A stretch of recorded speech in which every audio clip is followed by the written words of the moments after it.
talking today about hybrid Fieldbus switches for highly available PROFINET networks. My name is Bastian Ziegler. I'm the area sales manager for all international markets for Helmholz. And yeah, let's go. So first off, PROFINET technology. As you see here, PROFINET is the most prevalent protocol in the market. It's a head-to-head race, as you probably know, between Ethernet IP and PROFINET. These stats are by the PROFINET organization, and also Helmholz is giving info on this every year for the statistics.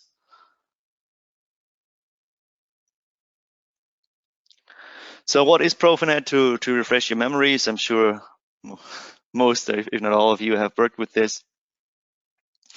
PROFINET is currently standardized at 100 Mbit FTX, working with TCP UDP protocols.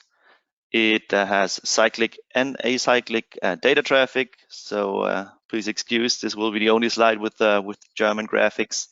So say cyclic data would be, for example, process data or I/O data, and acyclic data traffic would be, for example, the configuration, parameterization, other stuff that's been done through the PLC.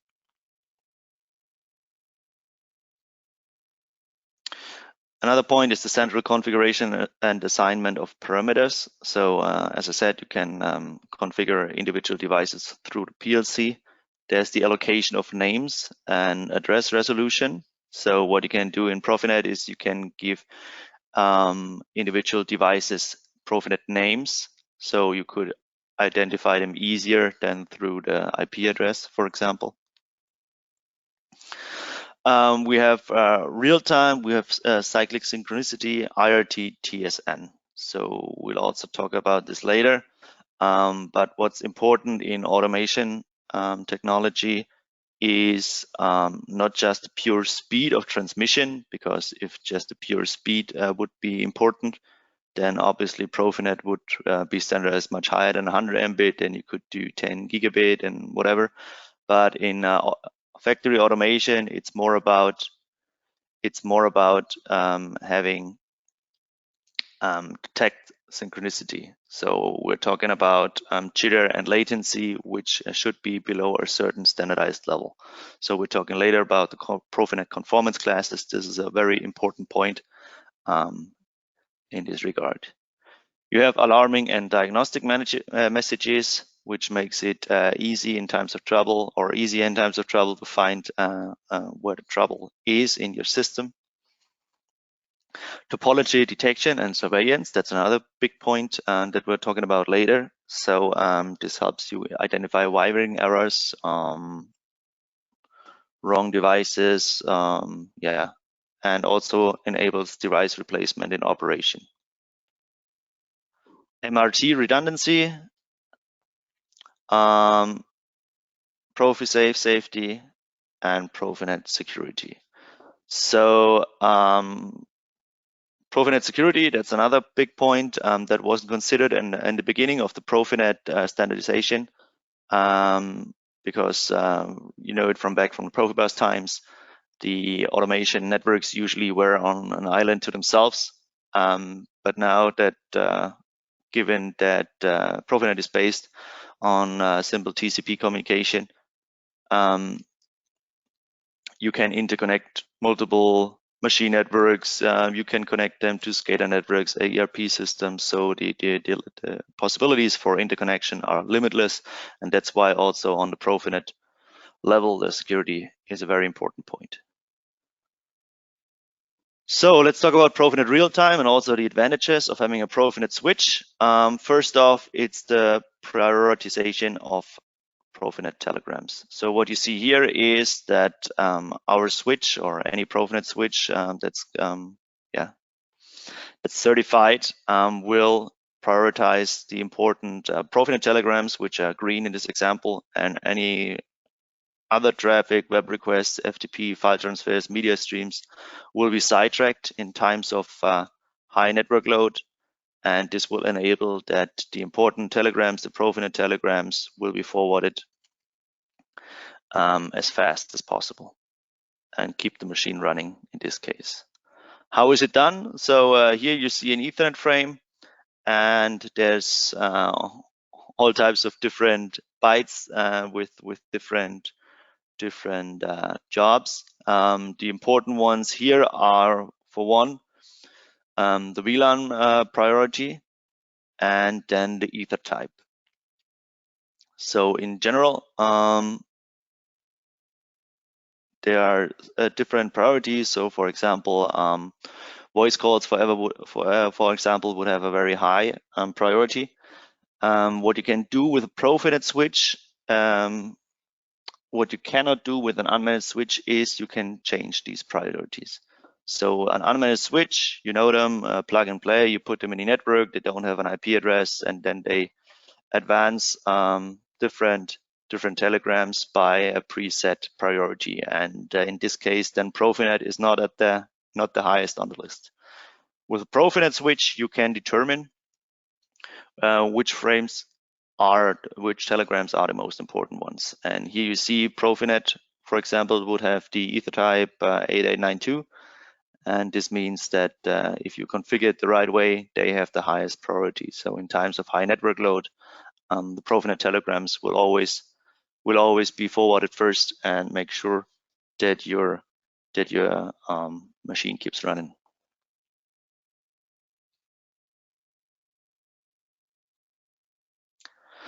And here you see something about TCP/IP real-time and isochronous real-time, which is IRT.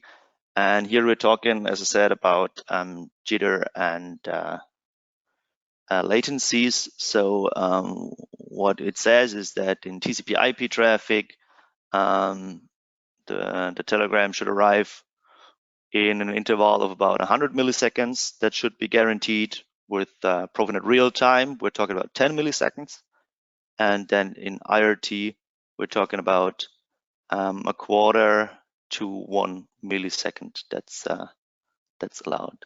There's a bit of a technological or a methodical difference between real time and isochronous real time. How this is guaranteed. This will be also later in the presentation.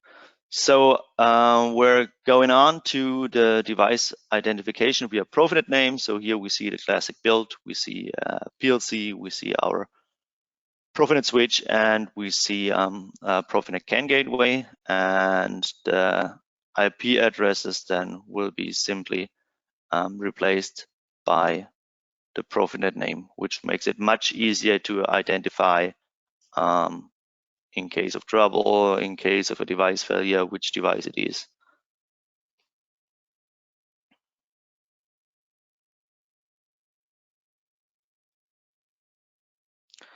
And this leads also to the topology detection. So in the Profinet configuration, which you can do in the software tool of your choosing, so in general, talking about TR portal, there will be also the wiring, which device is connected to which other device on which ports. This will also be defined, and then this will immediately realize, as we saw here, it will be immediately realized that there's a wrong wiring going on. So wiring errors, of course, are one major source of error, and also one error that's hard to track down. So in this case, the software will do the job and signal immediately if there's a wrong wiring of wrong devices on wrong ports. If you, however, then use an unmanaged switch, this will not work.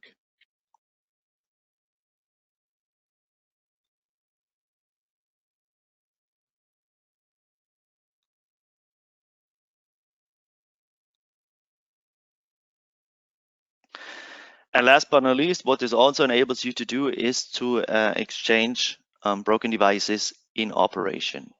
So in this case here, this PN-CAN gateway is broken. Now it will be told its name by the neighbors, because obviously the neighbors know who they are connected to on this port. And then after it has received its name by its neighbors, it will receive its configuration from the PLC. So this makes it really hard, really easy, and also really quick to exchange broken devices, keep maintenance times down, because you don't have to do anything software-wise. You exchange the hardware, and then the PROFINET is doing the rest for you.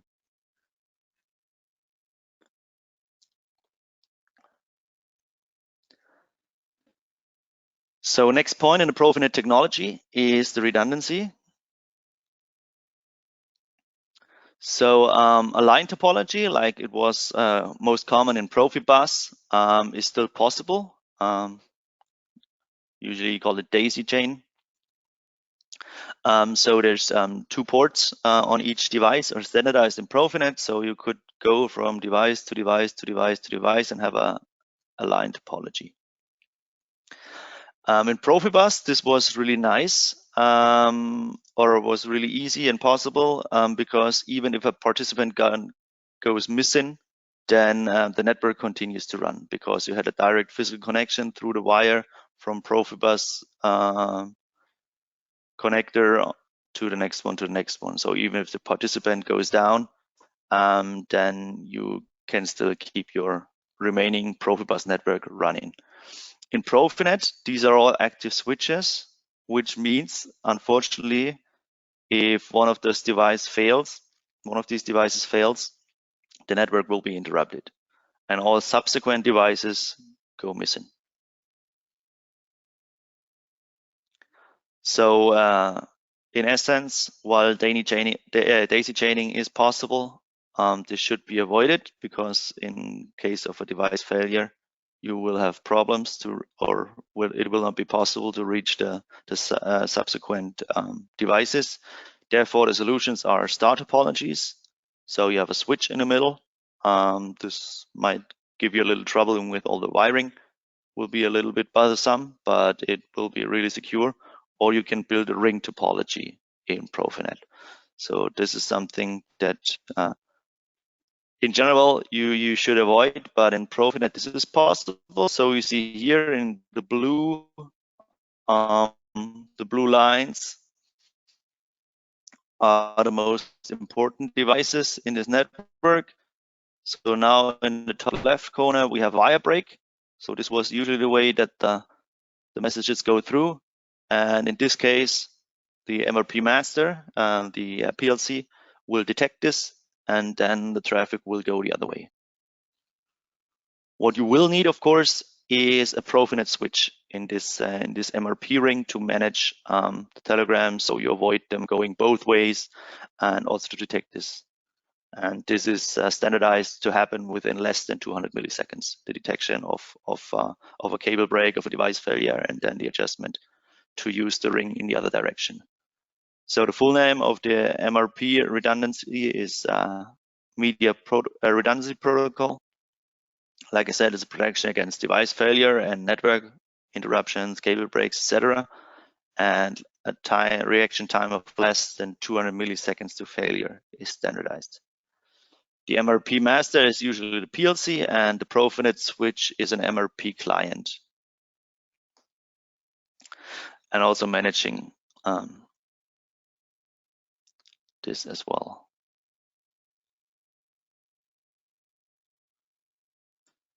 So as I said, managing this as well, that's also one of the important lines of this PROFINET switch, the PROFINET Network Manager. So here you see all the beautiful options that we have at Helmholz.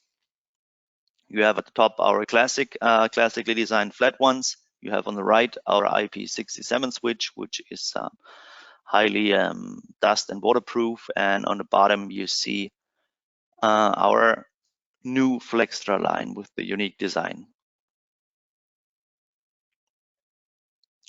So the configuration application is quite easy. As I said previously, you can download the GSDML files from our website, for example, and import them in your standard software tool that you use to configure your PROFINET network. So for most of you, this would be the TIA portal, Semantic Manager, but also others like TwinCat, etc.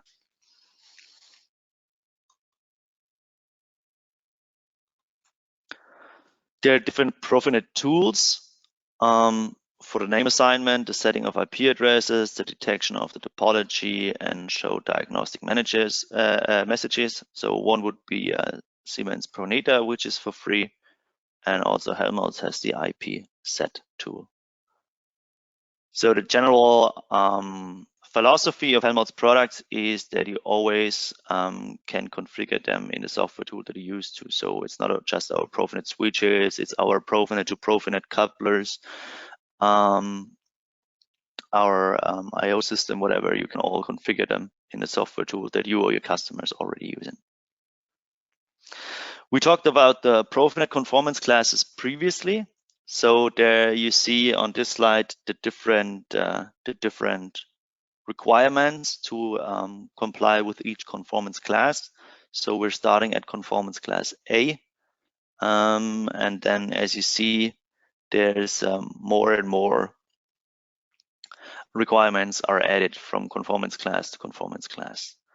The very standard conformance class of factory automation, also process automation, is conformance class B. So we're talking here about 98% of applications in factory automations are realizable with conformance class B. So this is the industry standard.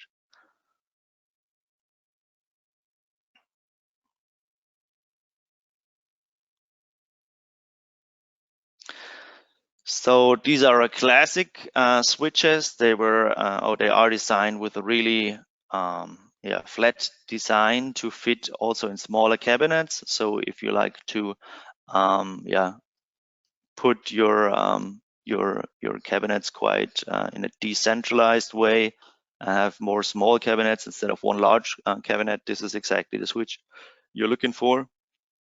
Of course, DIN rail ready for 816 ports, and also supporting the extended temperature range of -40 to +75 degrees Celsius, standard 24-volt DC power supply, and also UL certification. So what you can be assured is, for one, that these are all PROFINET certified. Also, this PROFINET certification will be repeated every 2 years, and we're doing this internally as well as externally to make really sure that our devices comply with all the PROFINET requirements. And also UL certification is also something you can expect from all our products. Sometimes this will take a little for a really new product. So if you are interested in any of our very brand new products and UL certification is a very important point for you, then please contact us and we can inform you what the status is when the UL certification will be fulfilled. But in general, we're certifying all our product for UL. And this is our brand new design, the Flexor PROFINET switch, as you see here, a tiered design. So this will optimize your cable management because you can insert the cables from the bottom. You can actually see the LEDs, even if it's fully assembled. It's a 16-port switch, obviously PROFINET switch at 100 Mbit, but also an Ethernet switch at 1 gigabit at the same time. Optimized cable management, as I said previously, because you could enter the cables from the bottom, has a much nicer radius, nicer angle to insert the cables. Again, points out a fast integration via GSDML file. We have redundant power supply. We have perfectly visible LEDs, even if all 16 ports are being used. We're talking about redundant 24-volt DC power supply. We have digital inputs and outputs on top for display of port status, but also to block certain ports. So in practice, if you say you use about 12 ports and you won't use 2 ports, but you might use 2 ports sometimes for some maintenance work, then you can configure it that certain ports then get activated only if the digital input is activated. This gives you security that nobody goes to your cabinet, plugs in his laptop, and starts fooling around with your network, because those ports would generally be blocked. Also, there's an SD card slot up there. This is for backing up the device configuration. So now you probably would be wondering, why would you want to do this? You showed me in PROFINET the configuration will then be put on the new device from the PLC. That's correct. That's the PROFINET part of things. But since this switch is a mixed PROFINET and gigabit Ethernet switch, we have certain settings also on the website, on the web interface, and these are to be stored separately on the SD card.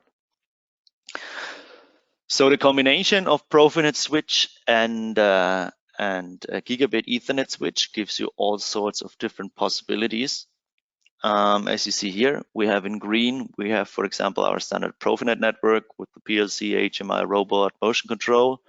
Then we have a different one also for webcam and an access point via virtual LAN. We have a printer going on at 100 Mbit, the camera and the access point going at gigabit. And also we have a mixed version with SFP ports. So the yellow line you see to the company network and to the backbone of factory switch also would run via fiber optics. So this is an important point. Probably you've heard before, you shouldn't mix PROFINET with any other type of network and devices. That's true. That's why you can keep them separated also with virtual LANs. So the switch is in several networks at the same time. As I just said, there's versions with fiber optic ports as well. So the left one is the Flexor PROFINET switch, 16 ports again, so 12 ports for copper, RJ45, and 4 fiber optics with SFP. And also, yeah, its little sibling, the 10-port switch, 8 ports for copper and 2 for SFP. In any case, if it's really a close call and you're missing one RJ45 port in this case, there are also adapters that you can put on the SFP ports. PROFINET again at 100 Mbit per second and Ethernet 1 gigabit as well as at up to 1 gigabit, and the SFP modules are fixed at 1 gigabit. You can use any SFP modules you find in the market, so there's no vendor lock-in. Reason being that there are so many options for all types of different SFP transceivers, different modes, multi-mode, single mode, different frequencies, different distances they're best used for. So that's why there's no vendor lock-in. You can use any that comply with the SFP standards, obviously. We do sell those as well. So we have 4 modules in total, 2 single mode, 2 multi-mode. You can find them on our website. So if you want to buy them from us, that's fine. These work fantastically with our switches. These are tested. But if you have any special needs, please, yeah, you feel free to use any SFP modules that fit your application. Last but not least, our PROFINET switch IP67. We're talking here about a switch that could be mounted outside the cabinet. IP67 means it's the highest dust protection and one of the highest water protection classes. So even if you're working in an industry or in a factory plant with fine dust, then this is obviously the choice to go to. We have the extended temperature range, -40 to +75 degrees, rough industrial surroundings, like I said, water, dust, when you could mount it outside the cabinet. So in conclusion, the PROFINET switches, asset management, identification, maintenance. So as I said, with the PROFINET names, it makes it much easier for somebody to do some repair, to do some maintenance work, to identify the individual device, which is in this case affected. We have a web interface for the display of port status. So here you would see the web interface of a Flexor switch with RJ45 and SFP ports. So first off, you see the status. What is it linked up to? 100 Mbits per second in this case. You can see who it is connected to. You have the info on the virtual LANs. You see the net load currently, and also the application relation you see on the bottom at more info. So green means everything's working fine. In the bottom left corner, you see there's a yellow field. This means in this case there was a wrong SFP module connected. So again, you're wondering, you just told me you could use any SFP module that of your choosing. That's correct, yes. What you can do, however, is in the configuration, you can standardize certain transceivers. So you could therefore make sure if you're not the end user, that your end user is using the correct SFP transceiver. So you can standardize them, and then there will be this yellow warning. Network statistics for frames and errors. Virtual LANs are configured here. Ports can be switched off for the reasons, as I said before. Unauthorized access can be avoided. And you can do port mirroring as well. So which means that all traffic over a certain port will be mirrored onto another port, and there you can then run some diagnosis what's going on. There's two different ways to do this. One is port mirroring, so then you don't need an additional hardware. And there's also another way that would be using a test access point, and there's a great product of ours on the market and also in stock, and that's the TAP-IE, test access point for industrial Ethernet. You can also find it on our website. SNMP services, and yeah, that's it. All features here on the website. So in conclusion, 8 reasons to use the PROFINET switch. First and foremost, the prioritization of PROFINET telegrams. This means that your machine keeps working because all the important telegrams arrive on time. Neighborhood detection, which gives you protection, one, against wiring errors, optimizes the data flow, and also makes it much easier to exchange broken devices without a program device. Much faster, much easier, no software work, just exchange the hardware and the PROFINET will do the rest. Diagnostic messages in case of network problems. That's also, of course, a big point. If you have at least some tips, some hints where to look to. Centralized and easy configuration through the standard software tool you're using, and also going from the PLC, you have a certain redundancy, as I told you with the ring redundancy. Diagnosis of the network quality, and also easier asset management, identification, and maintenance. Like I told you, it's much easier to identify devices if they have a name and not just any number or IP address. And also another point, also on the previous slide, each port can be activated or deactivated centrally, which makes it possible for you to avoid unwanted access on any open ports on your switch. So here you see all our beautiful switches, and now it's your time to ask your questions. I see a question, are there any plans for a PoE version? Yes, this is in development. And this will then look like the Flexstar switch with SFP. Instead, then on the bottom 4 ports there will be PoE Plus running instead of SFP, so it will look kind of the same, and then this will comply with the PoE Plus standard. So there was a question about which IPAs we have to make a monitoring for the switches that we offer. And that's a good point. Monitoring is a big topic. Since the IT is growing also inside the OT network. In the moment, we are offering SNMP version 3 for the higher class switches like the FlexStar PROFINET switches, and is also in developing for the different or for the other switches. For the unmanaged switches, there are no APIs or something, so you can only use normal monitoring tools like MAC address proving. There are a lot of monitoring tools that have different mechanisms for monitoring normal IT infrastructure, like PRTG from Pasla. I think it's very common.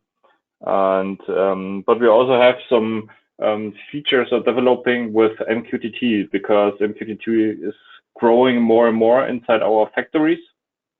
And yeah, the Rex 200 is a remote maintenance router from our portfolio, and it also has the possibility to gather information from the router. Is it online, which configuration it has, and so on, over MQTT. So it inside has a broker, and you can get this information. And we also try to merge this, these features to newer products like the FlexStar PROFINET, but this is still in development. And if you have some special use cases, so let us know so we can take a look on this and maybe talk with the development, what we can do, what we can offer to bring your monitoring on the application level. So not only on the network level, so bringing more comfortable solutions to you. Here's another one about PROFINET real time, how they are prioritizing the traffic. And the question was, it's based on the pattern of the Ethernet frame, so the Ethernet header. And the question is if it's possible to change the filter pattern to prioritize the instance to Ethernet IP, which is used UDP on port 4222. So this is not really possible, because when you are having PROFINET communication, it's on the OSI topic 2, so it's under the IP address. So you have to hard coding. You need PROFINET chips, PROFINET hardware to prioritizing PROFINET Ethernet frames. They have an Ethernet header, but that's the topic above. So you can, of course, making some quality of service of this, but when you don't have the recommended hardware, this will not working, because the normal switch technology is store and forward. So the package is coming, it's getting analyzed, and then it's getting prioritized.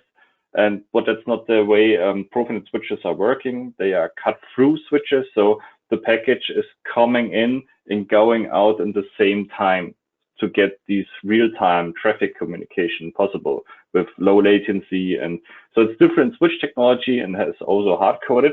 So you cannot change via software only the switch configuration. I know there are products out there, they have both Ethernet IP and PROFINET, but they have a huge hardware inside. And when you're only using one configuration, you're paying for hardware that you don't need. So keep that in mind. PROFINET is only hard-coded. Ethernet IP is a little bit different, but we're also in development for Ethernet IP switches. Bastian, you correct me if I tell, yeah, so that's correct. And yeah, so you have to wait a little bit longer, but you're getting maybe on the SPS drives in Nuremberg some new answers. Then there was a question about LLDP.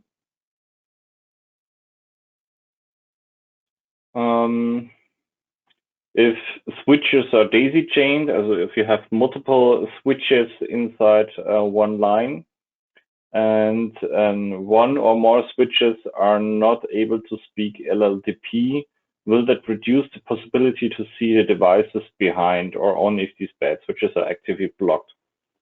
So that depends.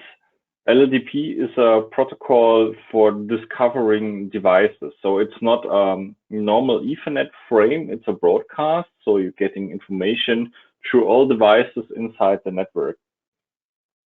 And over LADP, you're getting port information, port numbers, and different kind of information.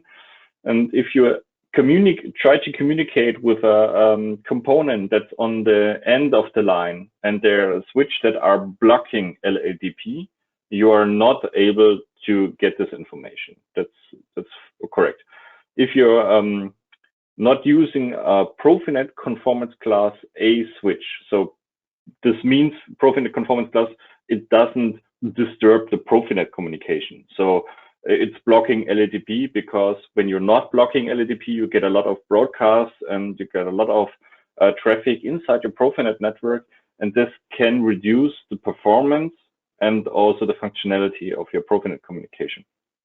So if you only use an unmanaged switch without LADP blocking, you can discover the component, but it could be possible, not today, maybe not tomorrow, but in some weeks or some months, that you have problems with your PROFINET communication because the broadcast levels are going higher and higher, and maybe you have some buffer overrunning in some cases. And I didn't recommend to use different switch architectures inside a PROFINET network. You cannot really get some troubleshooting. So if you have problems in such a combination, it's really hard to find the problem. Is it only one component? Is this the switch? Is it what's going on there? And then you're going, I don't know, with test access points and trying to monitor and get some information with Wireshark. And yeah, so this getting a lot of big support cases, and I didn't recommend this. If you're using PROFINET and you don't want to use managed PROFINET switches, I recommend use, please, PROFINET conformance A switches. They are unmanaged and they are also very cheap, like our Helmholtz flat switches. So that's not a topic about money. So it's only about getting less support cases in your daily work. So I really recommend it. Everything answered that should be answered on the webinar. Thank you, Fabian. No problem. And of course, thanks to our audience for taking the time. You will get a follow-up email.